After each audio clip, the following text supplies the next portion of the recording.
متابعي الكلمة أونلاين بحلقة جديدة من بكلمة من الآخر. بستبني اليوم بستضيف الوزير والنائب السابق إيلي ماروني. أهلا وسهلا فيك معنا. بكل المشاهدين والمستمعين. يعني نحن كنا كتير حابين نكون بزحلة، مشان هيك حطينا الصورة ورانا تنحس حالنا بالمدينة معك. أهلا وسهلا فيكم بأي وقت. نعملكم جولة سياحية. أنت هلأ وراكي سياحة دينية لأنه كنائس ومقام سيد الزحل والبقاع. فأهلا وسهلا فيكي وبكل اللي عم يشاهدونا يجوا يشوفوا زحلة الحلوة. الحقيقة من أجمل الكنائس يمكن اللي بلبنان تعمدت للروم. أول مرة بنشوف بهيدا الضخامة. بدي أعطيكي فكرة أنه بمدينة زحلة مش بالقضاء في 57 كنيسة، ومعظمهم من الكنائس التراثية يلي عمرها مئات السنين. فاللي بيجي على زحلة كرمال سياحة دينية راح يشوف كنيسة سيدة الفرح يلي هي وراكي وعمرها شهرين، دشناها من شهرين، وراح يشوف كنايس عمرها مئات السنين. فبعتقد انه بيكون يوم ديني مميز ويوم سياحة دينية مميز. نعم. أه، سعادتك حضرت جلسة الثقة اليوم؟ قدر لي أني شارك بكتير جلسات مناقشة الحكومة أو البيان الوزاري، وكنت شوف أنه بعض النواب عم يستغلوا هالفرصة كرمال مناطقهم الانتخابية أكثر ما هي كرمال الواقع. ما شفت ولا مرة إنه حكومة سقطت أو سحبت منها الثقة لنقول هذه الجلسة إلى فوائد، ولا شفت ولا مرة إنه الحكومة تاني نهار بلشت تاخد بملاحظات النواب. بيحكوا بيحكوا بيحكوا، خلصت الجلسة، رفعت الجلسة، انتهى كل شيء. لا في محاسبة ولا في تصحيح الأداء. فالحقيقة لا، ما حضرت. طب شو هالمرة كان ما حضرت. هدفها؟ يعني احنا بنعرف صرنا تقريبا من 2017 اذا مش غلطانه ما صار في هيك جلسه. شو كان ما هدفها؟ هي دليل انه ببلدنا عايشين بدون الاصول الديمقراطية والدستورية، وبالتالي من 2017 لهلا 8 سنوات. فهال 8 سنوات ما صار في جلسة إعادة الثقة أو سحب الثقة أو مناقشة الحكومة. الهدف منها تنفيسي لبعض النواب وظهور إعلامي، و... والعوض بسلامتك. ماشي ماشي ماشي. يعني إذا بدك بعد شهر بنرجع بنعمل مقابلة، بنشوف إذا كان نتج أي شيء إيجابي عن هذه الجولات المكوكية من الحوارات والحديث والمسبات. واليوم كانت حافلة بالمشاحنات. يعني أنا وعلى الطريق كنت عم شوف على تليفوني إنه استعراضات بطولية كونغ فو كاراتيه اللي بدك إياه. شو الجديد؟ على طول عنا بالجلسات بيصير هالشي، صح؟ الجديد انه دعانك يا بلدنا كل ما يكون في مرحلة عم نتأمل فيها خير بنرجع عم نكتئب وبنرجع بنتشائم بمصير الوطن. هل أراد شيء الرئيس بري من هالجلسة؟ في نظرية البعض كتب إنه الرئيس بري قصد إنه تصير هيدا الجلسة مثل كأنه رسالة لرئيس سلام. شوف كلهم رح يكونوا ضدك ونحن رح نعطيك هلا الثقة، وبس نعطيك الثقة لازم تكون معنا. يعني هلا الثقة اخذوها ب 69 صوت. بالقبل كانت اكثر بكثير، يعني لما تشكلت الحكومة ضعف لهم الثقة. تاني شيء الرسالة انه هو بعده سيد اللعبة البرلمانية. رسالة تاني للرئيس نواف سلام انه وقت اللي بدنا بنوجع لك راسك. وللوزراء كمان خلينا نقول قرصة صغيرة. بس على صعيد الوطن ما في شيء. يمكن هذا شيء على صعيد المحاصصة، على صعيد حدا عنده مطالب منهم. بس أنا بتمنى أطلع غلطان، وبكرة وبعد بكرة والأيام الجاية نشوف كل هالانتقادات اللي كانت وضعت قيد البحث وأصلح الوضع. نعم. حضرتك كمان ذكرت انه ممكن من ضمن الاشياء اللي عملتها هيدي الجلسه استعراضات انتخابيه، والملف المهم اللي هلا عم يتحضره هي الانتخابات النيابيه اللي جايه، واللي يعول عليها كمان لتغيير بعدين على نطاق زحمه. هل التحالفات اللي صارت بالبلديه رح نشوفها هي ذاتها بتحالفات النيابيه؟ الوضع مختلف كليا نعم. بين البلدية والنيابة. نعم. البلدية في اصطفافات معينة من أجل التنافس على الخدمة العامة، وكان في كمان محاولة إعطاء رسائل سياسية. يعني أنا بقدر أتحالف مع فلان وأتجاهل فلان، أنا بقدر أمحي وجود فلان وعوم فلان. لكن بالآخر خلصت الانتخابات وتأثيراتها تاني نهار الانتخابات البلدية، والكل عم بيشارك الكل. نحن كنا بلايحة تاني، وبس هلأ نحن عم نشارك بكل نشاط بتعمله بلدية زحلي الرابحة.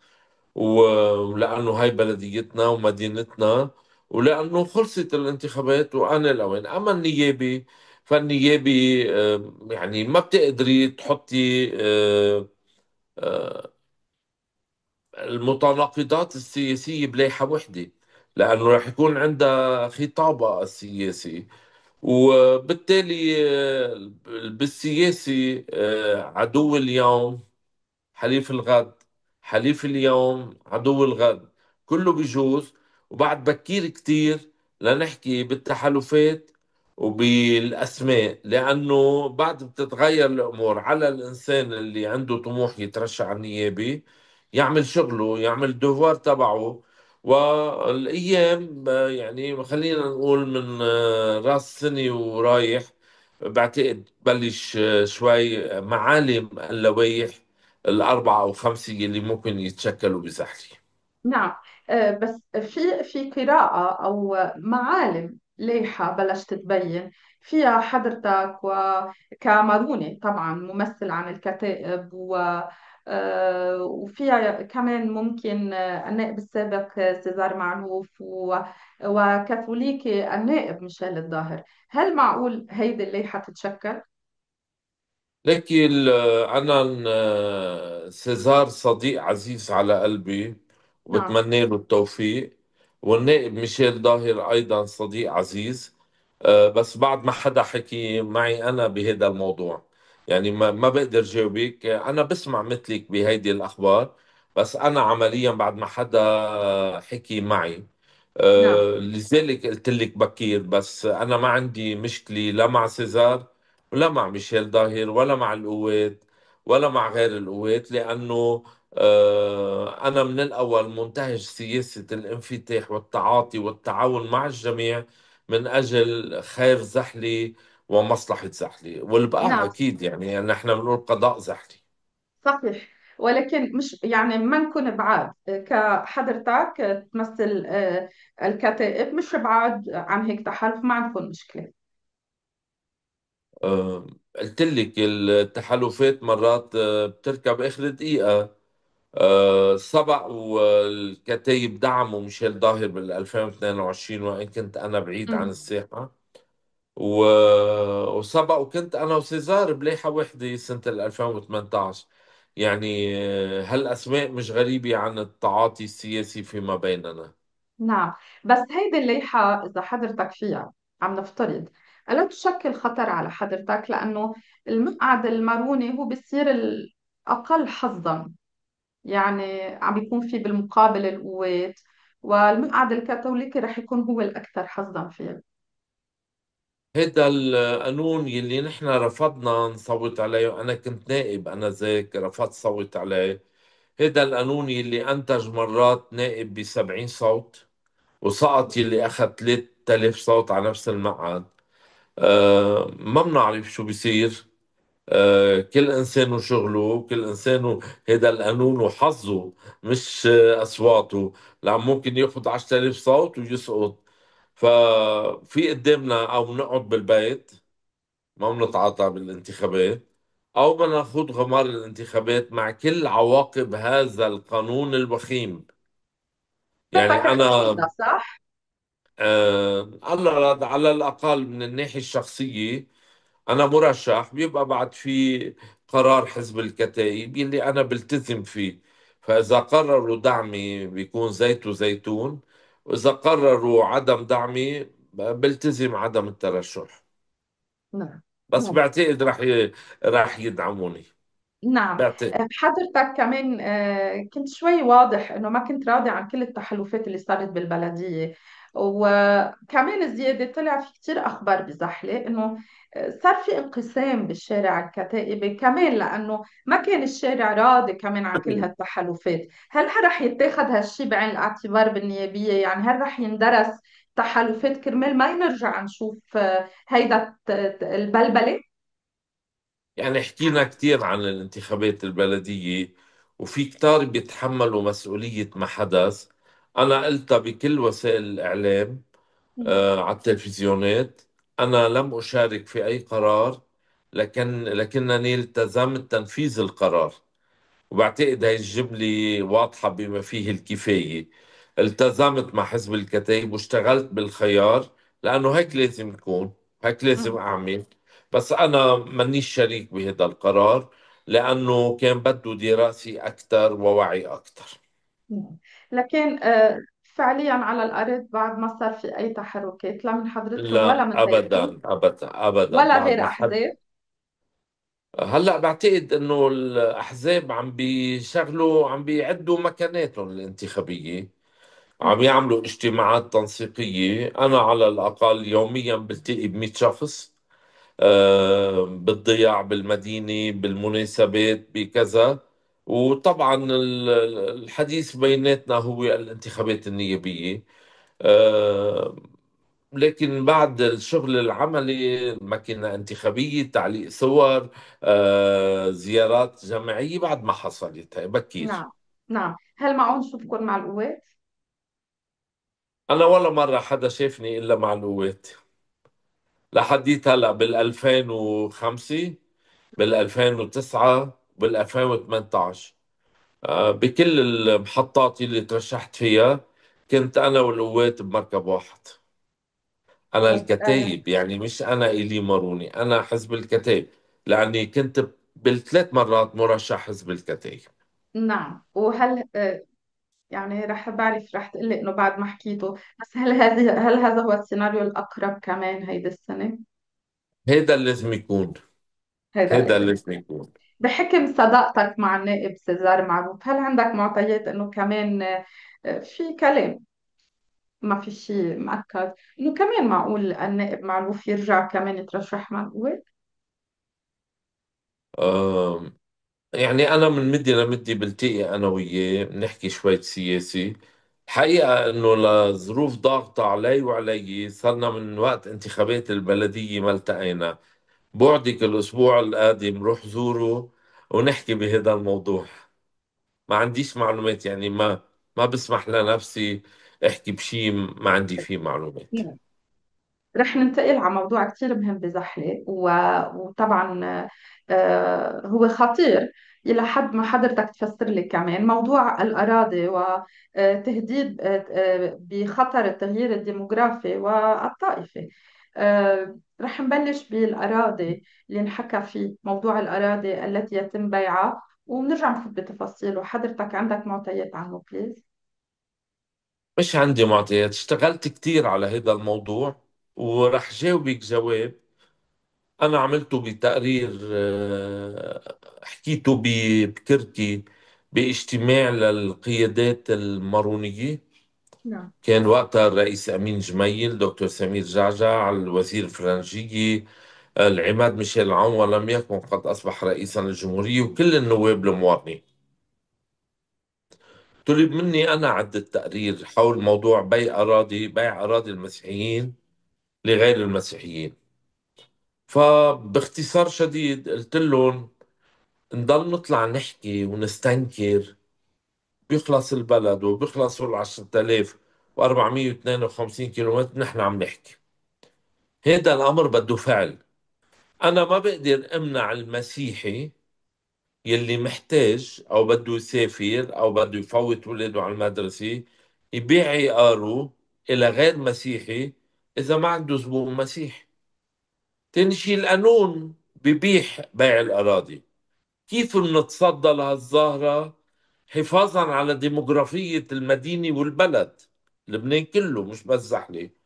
لما بننشئ شركة عقارية مسيحية، هالشركة رأس مالها متكون من كبار الأغنياء، مهمتها شراء كل عقار معروض للبيع من مسيحي إلى غير مسيحي، لحتى نحمي الأرض ونحمي سيادة الأرض ونحمي الديموغرافيا والتعايش المفروض يبقى بهذا البلد. إذا ما عملنا هيك، حدا يقول لي إذا في حل آخر. في كتير جمعيات عم تتعاطى بهذا الأمر. كل سنة بنشارك بمؤتمر، وكل سنة بيطلع بيان، وكل سنة بتستمر الأمور على نفس المنوال. فإذا بدنا نعمل شيء، أنا كنت بالأول طرحت إنشاء بنك مسيحي، ورحت وقتها لعند حاكم مصرف لبنان آنذاك الأستاذ رياض سلامي، لكن هو بخبرته انه ما فينا نعمل بنك ما في اكتتاب فيه الا لغير المسيحيين، فبنعمل شركة عقارية مسيحية. طرحتها، قلت لك ببكركي، طرحتها بزحلة السنة الماضية بمؤتمر حول نفس الموضوع بمطرانية الروم الملكيين الكاثوليك سيدة النجا. وطلع مقررات، والكل مقتنعين انه لازم نعمل شيء، لكن ما صار شيء. برجع بقول لك نضل نستنكر ما بيفيد. خطابات شعبوية، كل الناس تعرف تعمل مواضيع إنشاء قد ما بدك، ما بيجوز وما بيسوى وإلى آخره. المفروض نعمل فعل، والفعل بيكون بإنشاء مين بيحمي هالأرض من عملية البيع. طيب حضرتك عم بتقول انه من سنين وعم بتنادي، بس خاصة زحلة، يعني زحلة المعروفة بالصمود وتحدي، وإنه معقول لهلا مثل ما عم تقول إنه فعل ما في. طب ليش؟ وين عم توقف؟ مين اللي عم بيعرقل؟ أو ليه ما عم بيصير في مش فعل، تطبيق؟ لأنه في غياب الجهة اللي بدها ترعى تأسيس هيدي الشركة وتأليف رأس مالها. شغلة تانية إنه ما في وعي. بدك تعملي وعي عند المواطنين. يعني أنا بسمع ناس بيحاربوا هاي الظاهرة، بس هن نعم. عم بيطبقوها، عم بيبيعوا أراضيهم لغير المسيحيين. هن مسيحيين عم بيبيعوا أراضيهم لغير المسيحيين، وبيطلعوا على الإعلام بيدافعوا عن هالظاهرة. أنا كمان بسيدة نجاة طرحت موضوع الوعي، التوعية الرئيسية المطلوبة لحتى المواطن يفهم شو عم يعمل لما قديش عم بيضر بيئته ومدينته لما عم ببيع أرضه المسيحيين لغير المسيحيين. فهيدي بدها شغل كتير، بدها جهات كتيرة. للأسف بدي أرجع معك شوي لسؤالك الأولاني. هيدا قانون الانتخاب عمل بكل مدينة نواب، بس ما عمل كتلة نيابية. نحن بزحلة عنا 7 نواب، بس ما في حدا يمكن بينسق مع التاني أو بيحكي مع التاني. عنا 7 كتل، ما عناش كتلة وحدة. نحن لما كنا بينا من أول نهار بقانون ال60 لآخر النهار كتلة وحدة متراصة، ندافع عن كل شيء ونتابع كل شيء سوا بموقف واحد موحد. هلا ايننا من ذاك المواقف، تلك المواقف؟ ما في. هلا كل نايب كتلة، مش الحق على النايب، الحق على القانون. هذا القانون اللي برجع بقول لك الوخيم، يلي زاد المذهبية، زاد الطائفية، وحرم القضاء اللي فيه دائرة انتخابية من انه يكون عنده نواة صلبة بالانتخابات.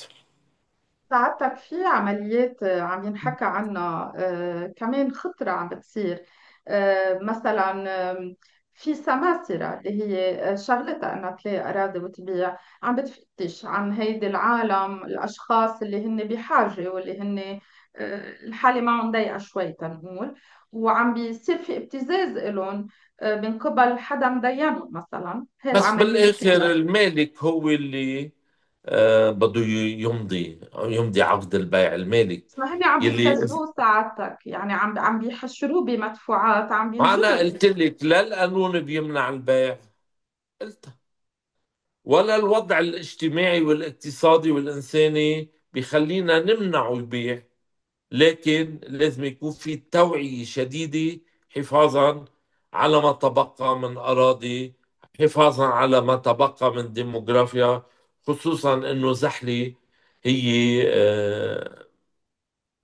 المدينة المسيحية الأكبر بالشرق الأوسط، المدينة الكاثوليكية، المدينة اللي فيها 57 كنيسة، المنفتحة على منفتحة على كل الطوائف الأخرى والمتعاونة معها، لكن بدنا نحافظ على أرضنا، بدنا نحافظ على مدينتنا. وأنا برجع رح أرجع بوعدك يعني، ورح تقري هالأشياء، رح ارجع اعمل جولة على رجال الدين ورجال السياسة، ربما بنقدر نعمل تكتل لإحياء فكرة الشركة العقارية. يعني قبل ما يصير في أكثر، يعني بعدين الأراضي ما بيعودوا يرجعوا.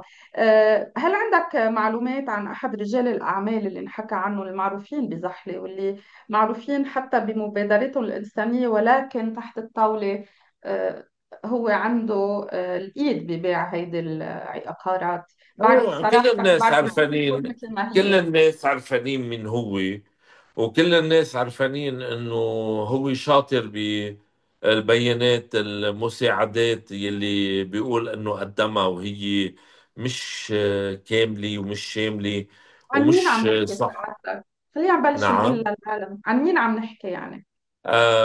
يعني أنا ما بدي استبق الأمور، بس رح نتناقش مع المطارني بالاسم، وبوعدك أول مرة بنطقه للاسم رح أقول لك إيه إليك. بس على كل حال هو مسمي حاله رجل أعمال وعنده جمعية، وبعتقد الكل بيعرفوه، وبعتقد في كمان أحد الناشطين السياسيين قال إنه اليوم أو بكرة بده يسمي كل اللي بيعوا أراضيهم.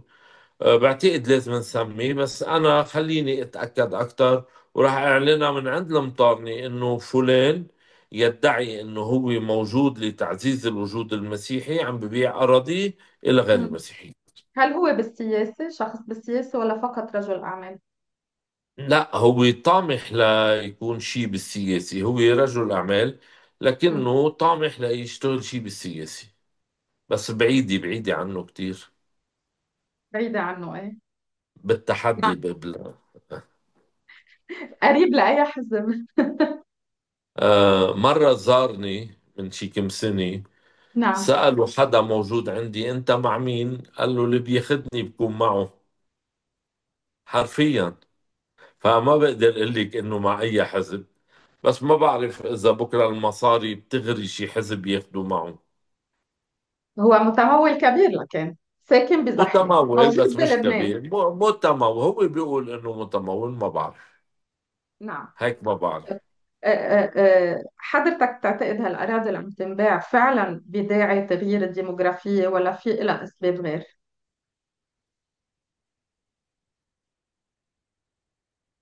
هي في خطة وحدة. ضد زحلة من الآخر، في خطة هي ضد زحلة. وحدة.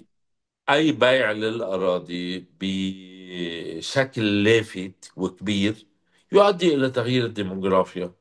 هلا سواء كان في خطة لتغيير الديموغرافيا أو لا، هي غيرت الديموغرافيا. يعني أنا بعطيكي أحياء بزحلة بالأطراف صارت مناصفة، لأنه في ناس إذا أجاهم $1000 زيادة بالشقة ببيعوها، وأنا ما فيي أمنعهم، طبعا. والدولة ما فيها تمنعهم، والقانون ما بيمنعهم. لذلك برجع بقول لك بدها حل وبدها توعية. توعية مع الحل بنحد من هالظاهرة يلي مش رح تتوقف، بس ممكن تتقلص. نعم. هل في مسؤولية كمان على الكنيسة؟ يعني نحن بنعرف إنه الكنيسة بلبنان يعني لديها الإمكانيات تجرب قد ما فيها كمان تساعد. مثلا إذا شخص بدل ما يبيع أرضه أو بيته تشتري الكنيسة وتعرضه للاستثمار.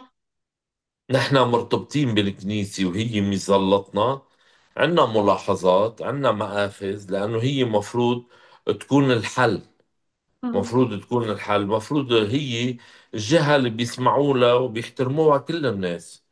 فعنا مآخذ على دور الكنائس، لكن بيبقوا هن المرجعية تبعنا والشمسية تبعنا. رغم انه ما اخذ، يعني انت بتسمعي الاهالي اولادنا شحطوهم ما معنا ندفع القسط، بيعلقوا طب الرهبانيات والمطارنة ما معهم مصاري. مم. يعني العالم كلها بتطلع الى رجال الدين والراهبات على انهم هن المرجع والملجأ والسند. فلذلك بأمور كتير بدون اطلاع على التفاصيل بنحس انه هن مسؤولين. شكر سعادتك، وأكيد بنرجع نتقابل بمقابلة جديدة بكون صار عندك قادر تقول الأسماء والمعطيات مثل ما هي. انا بوعدك انه بالقريب العاجل اعدلك شو عملت بهذا الاطار ابتداء من الاسبوع المقبل، لانه هي الموضوع بيهمنا كلنا. بس برجع بقول، اذا ما تكاتفوا رجال الدين ورجال السياسة ورجال الاعمال كل قادر بالمدينة، ما رح نقدر نوقف هاي الظاهرة الخطيرة على مستقبل المدينة. شكر لك. شكرا لك. وسلام من عنا لكل أهالي زحلة طبعا. وإن شاء الله الله راد بنشوفكم فوق كمان. الله راد. أهلا وسهلا فيكم على طول، وسلام مني لكل زحلي في كل أنحاء العالم، لأنه أنتم بشوفوكم بكل المناطق. شكرا شكرا أهلا متابعينا، أهلا وسهلا. ونشوفكم الله راد أهلا بحلقة وسهلا. جديدة.